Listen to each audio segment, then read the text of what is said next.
Bom, gente, então dando continuidade à nossa parte de cinética química, né? Agora a gente vai falar um pouquinho mais sobre a velocidade em si, inclusive em termos numéricos. Só para a gente frisar, acelerar e retardar reações é algo muito mais cotidiano e comum do que a gente imagina, né? A gente pode pensar que, nossa, uma reação química é algo super complexo e manipular a reação daquilo também é algo muito complexo, mas é algo que está muito presente no nosso dia a dia, tá? Então, por exemplo, por que a gente usa uma panela de pressão?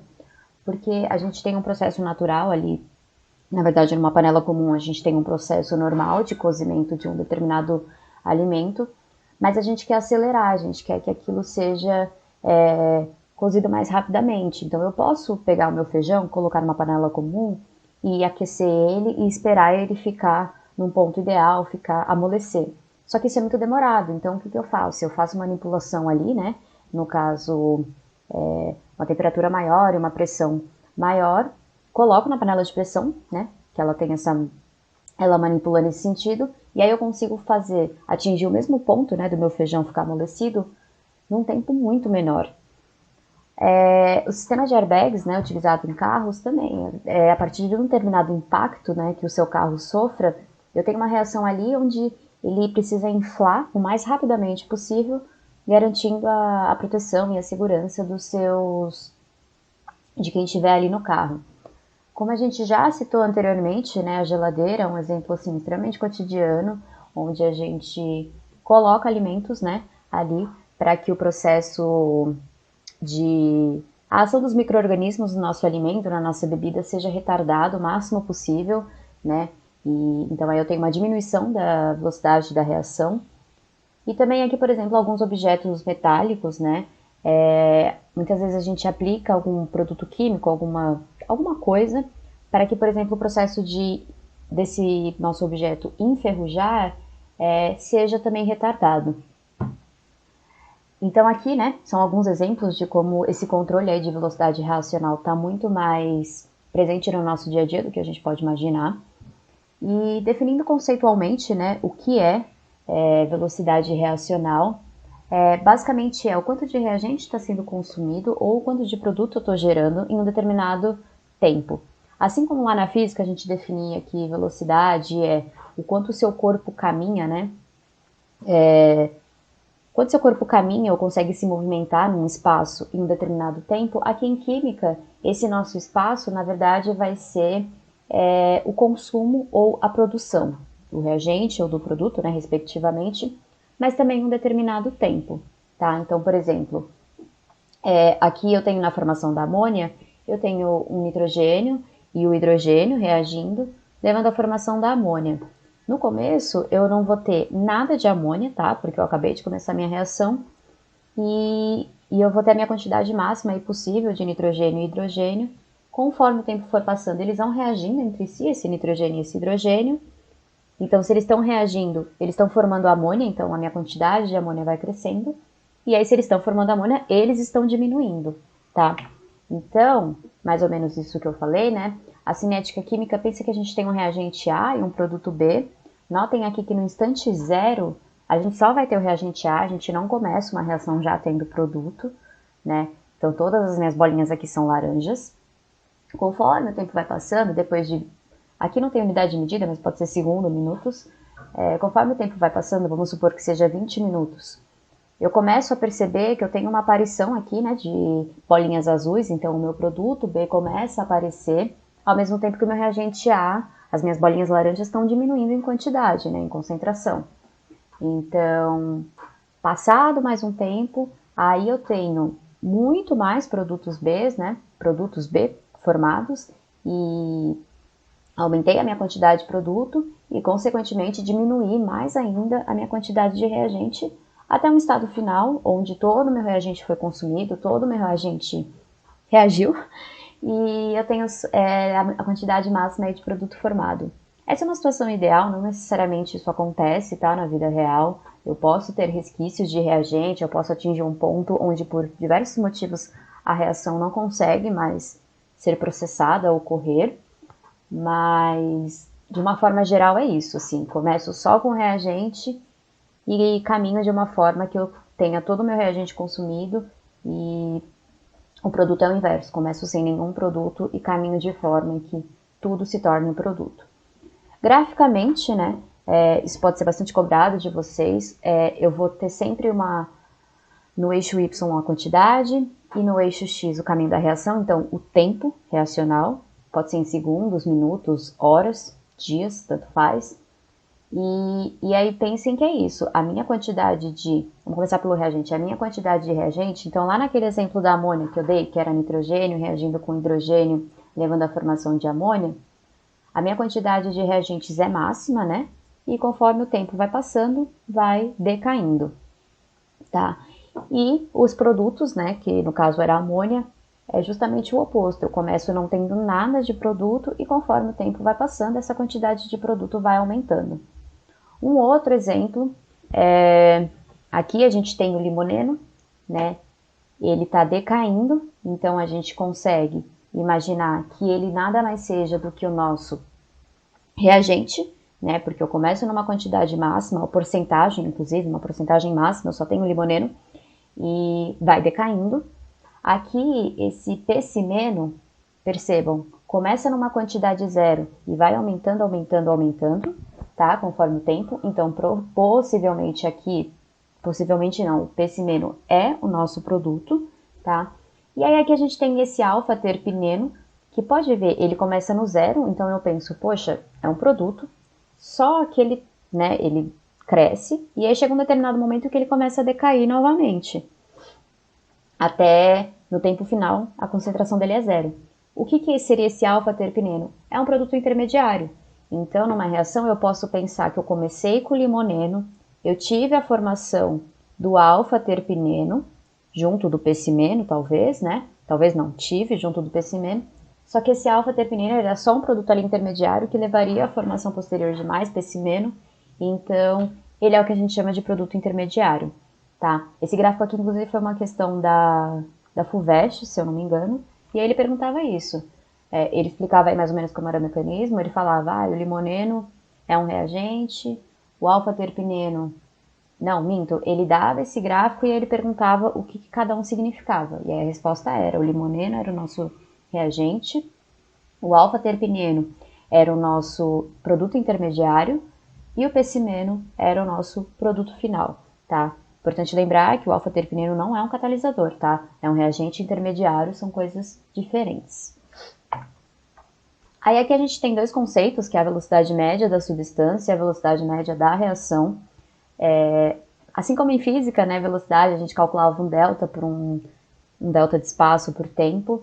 Aqui vai ser algo muito similar, só que aí a gente vai trabalhar um delta em quantidade de matéria, e aí no caso a gente vai usar a molaridade, que é a concentração dessa matéria, né, que é mol por litro. E aí o conceito de velocidade é o mesmo, é a molaridade final menos a inicial dividido pelo tempo. Eu estou trabalhando final menos inicial, vamos lembrar, reagentes, no final a gente sempre vai ter menos, né, porque a quantidade vai diminuindo, tendendo a zero. Então, no final do reagente, a gente sempre vai ter menos do que no inicial. Então, essa subtração vai dar um valor negativo, o tempo não dá para ser negativo, né? Então, a velocidade média de um determinado reagente, ela geralmente não, ela precisa ser menor do que zero, um valor negativo, porque eu tive aí um consumo. Nos produtos é o inverso, eu começo não tendo nada, ou uma quantidade baixa, né? Dependendo do tempo reacional que você está analisando, e conforme a reação vai ocorrendo, vai se processando, essa quantidade vai aumentar, eu estou produzindo esse produto. Então, o valor final vai ser maior do que o inicial, né? Ali na sua análise de tempo. Então, a velocidade de um determinado produto, ela sempre precisa ser maior do que zero, porque você está levando a formação desse produto, você está produzindo, está aumentando a quantidade. No caso aqui, né, se a velocidade de determinada substância for igual a zero, significa que a reação não está ocorrendo, porque você não está nem produzindo nem consumindo esse reagente. Então você não está tendo reação, pelo menos com relação, você não está tendo reação com relação a esse determinado reagente. Aqui é uma análise que a gente faz por cada molécula, né, por cada cada substância da nossa reação química, mas a gente também pode fazer uma análise da velocidade média geral da reação. E aí, a gente vai ver um exemplo, tá? Passo a passo, para ficar bem claro, não se preocupem. Mas aí a gente vai fazer a mesma análise, né, da variação do delta, da molaridade dessa determinada substância, seja produto ou reagente, dividida pelo tempo. Só que aí a gente vai dividir ou multiplicar pelo inverso do coeficiente estequiométrico desse produto, tá? E aí a gente já vai ver para ficar mais claro. Vamos pensar que a gente tem aqui nessa determinada situação, onde a gente está mostrando aqui uma decomposição do peróxido de hidrogênio. A reação química é essa aqui, tá? Muito importante a gente se atentar à estequiometria, que é 2 para 2 para 1, beleza? Aqui ó, a gente tem um único reagente, e aqui são 2 produtos, tá? Isso também é possível. E aí a gente tem um gráfico aqui que mostra o perfil de consumo, né, do nosso reagente. Notem, ao longo do tempo aqui, ó, a quantidade está diminuindo, então eu estou consumindo um reagente. E aí a gente pode tirar aqui alguns trechos chave, né, que ele chama de trecho 1, 2 e 3. Então, de 0 a 10 minutos, a gente teve uma variação da concentração, né, da molaridade de peróxido indo de 0,5, indo de 0,8 a 0,5. Então, vamos calcular a velocidade média, especificamente do peróxido, nesse trecho 1. Vai ser a molaridade final menos a inicial dividido pelo tempo. Molaridade final, a gente pega aqui no gráfico, né, de 0 a 10 segundos, é meio, então coloquei meio aqui. E a inicial, no tempo 0, qual era? Era 0,8, coloco 0,8. A variação do tempo foi de 0 a 10 segundos, né, então é 10 menos 0, 10 menos 0. E aí a gente nunca pode se esquecer das unidades, né, mol por litro por minuto. Então a velocidade desse nosso peróxido vai ser meio menos 0,8 dá 0,3, dividido por 10, 0,03 mol por litro minuto, tá? A gente pode fazer exatamente o mesmo assim aqui para os outros trechos. Então o trecho 2 a gente vai ter uma variação indo dos 10 minutos aos 20 minutos, né? Então a variação de tempo aqui é 10. E a variação na concentração seria 0,3 menos 0,5, então daria 0,2, 0,2 dividido pelo 10 do tempo. Aqui a velocidade com relação ao peróxido é 0,02. E a mesma coisa para o trecho 3. Também vou ter uma variação de tempo de 10 segundos. E aí aqui no caso a concentração partiu de 0,3 foi para 0,2. Então a variação é de menos 0,1 dividido por 10, 0,01. Tá? Só aqui, né, tudo que eu expliquei, deixei bonitinho para vocês anotarem, se atentarem aos valores. E aí aqui eu não coloquei os sinais, tá? Mas seriam todos negativos. Ao invés de colocar o sinal negativo, você pode explicitar que aqui é um perfil de consumo. Então, a gente sabe que se é o perfil de consumo, reagente é porque está diminuindo. Ao contrário do perfil de produção, né, de um produto, que aí seria positivo. Tá? E aí, a gente vai partir da nossa equação química e ver qual que é a influência da estequiometria nessa nossa cinética. O que a gente sabe, né, até aqui, é só com relação ao nosso reagente, que é o peróxido.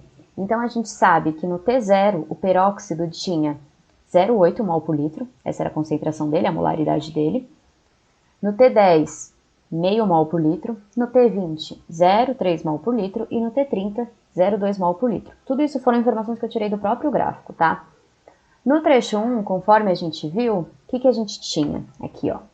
A velocidade era 0,03 negativa, né?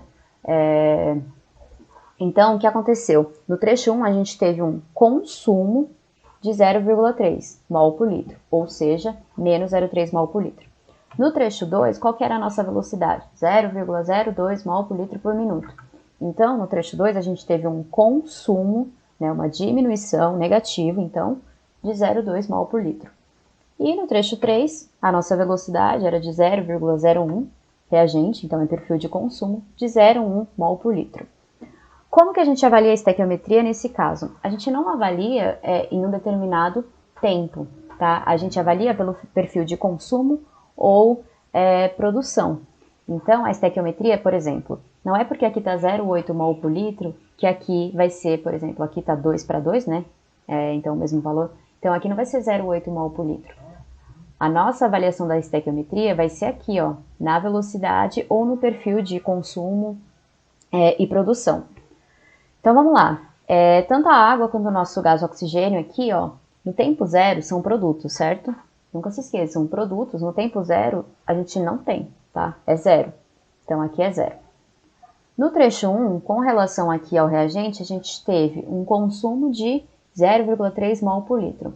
Seguindo a estequiometria, aqui sim, deixa eu pegar a caneta. Aqui sim eu começo a fazer valer a minha estequiometria. Aqui era 2, certo? E eu consumi 0,3. Então aqui na água, que também é 2, eu vou produzir 0,3, tá bom? Aqui é 2, aqui é 1. Então, se eu consumir 0,3 mol por litro na estequiometria para 2, na estequiometria para 1, eu vou produzir 0,15 mol por litro, tá? Aí é uma questão de soma subtração, ó.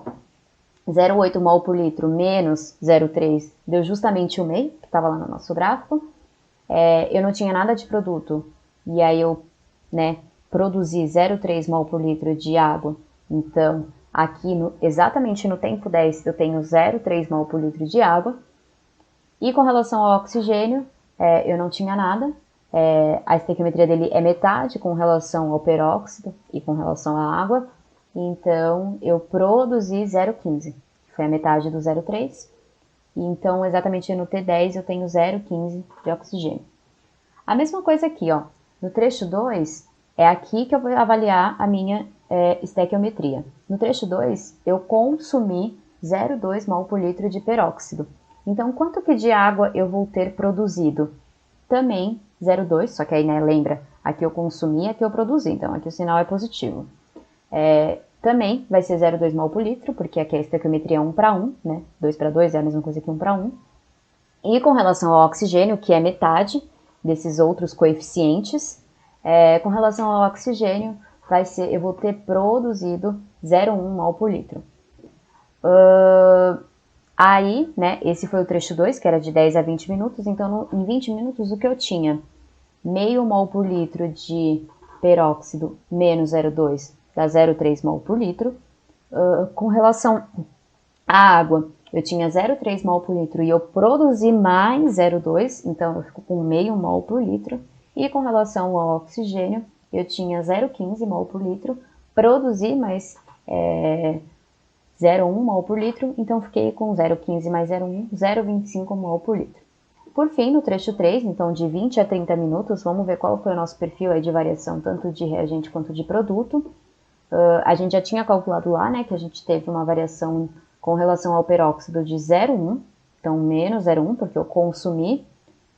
Se aqui no peróxido o coeficiente é 2 e na água o coeficiente é 2 e no peróxido eu consumi 0,1, na água eu vou ter produzido também, 0,1. E aí, o oxigênio é metade disso, então no oxigênio eu produzi 0,05 mol por litro. E aí a minha situação final aqui de análise, que foi até 30 minutos, com relação ao reagente eu subtraio, então eu tinha 0,3, passado 10 minutos eu perdi 0,10 mol por litro, fiquei no final com 0,2. E aqui os produtos, a água e o oxigênio, no T20 eu tinha meio, até o T30, então ao longo de 10 minutos eu ganhei mais 0,1, fiquei com 0,6. E o oxigênio tinha 0,25, ganhei mais 0,05, fiquei com 0,3 mol por litro, beleza? E aí, voltando para aquilo que eu falei, sobre as velocidades, a gente pode avaliar com relação à substância, que aí a gente olha variação por tempo, ou a gente pode avaliar da reação, que aí é variação por tempo, dividido também pelo coeficiente estequiométrico daquela determinada substância. O que eu quero dizer com isso? Então, vamos analisar só o primeiro trecho, tá? De 0 a 10 minutos. Então, com relação ao peróxido, a gente teve, que a gente já analisou lá antes, a gente teve um consumo de 0,03 mol por litro minuto, tá? Consumo, afinal, é reagente, então é negativo. Com relação à água, lembre-se, estequiometria 1 para 1 para o peróxido com a água. Então, a gente teve a produção também de 0,03, tá? Nesse período de 0 a 10 minutos. E com relação ao oxigênio, é metade, né? Que a estequiometria aqui é 2 para 2 para 1. A gente teve metade disso, então a gente teve a produção, porque é produto, de mais 0, a velocidade, né? De 0,015 mol por litro por minuto, tá? Isso aqui é com relação a cada um dos nossos componentes da reação. Se eu quiser analisar a velocidade média da reação como um todo, é só pegar esses valores aqui de velocidade e dividir pelo coeficiente. Então, por exemplo aqui, velocidade média da reação, vamos pegar primeiro o exemplo do peróxido. Eu sei que é 0,03, tá? Aqui eu vou fazer em módulo, é 0,03. E qual que é o coeficiente estequiométrico do peróxido? 2. Então eu divido por 2, vai dar 0,03 dividido por 2, 0,015. Se eu fizer com a água, é o mesmo valor, né? Então é 0,03 também, o coeficiente é 2, então vai dar 0,015. E se eu fizer com relação ao oxigênio, vai ser 0,015, né? Aqui, só que o coeficiente estequiométrico é 1. Então, dividido por 1, já dá a própria velocidade média aí da reação, que é 0,015. Não importa quantos elementos você tiver, se você fizer a velocidade média daquele elemento dividido pelo coeficiente estequiométrico, é para dar todos o mesmo valor, tá bom? E aí, só para a gente comparar aqui os perfis, né, dos gráficos, notem que aqui no peróxido, que era nosso reagente, a gente tinha um perfil de decaimento, e aí aqui, com relação aos nossos produtos, a concentração, pelo tempo, a gente tem um perfil de crescimento, né, de produção, e curiosamente, né, curiosamente não, na verdade, como a água tinha um coeficiente estequiométrico maior do que o oxigênio, percebam que a curva aqui, né, ela é maior, então a produção da água é mais acelerada do que a do oxigênio, porque o coeficiente estequiométrico dela era maior, tá bom?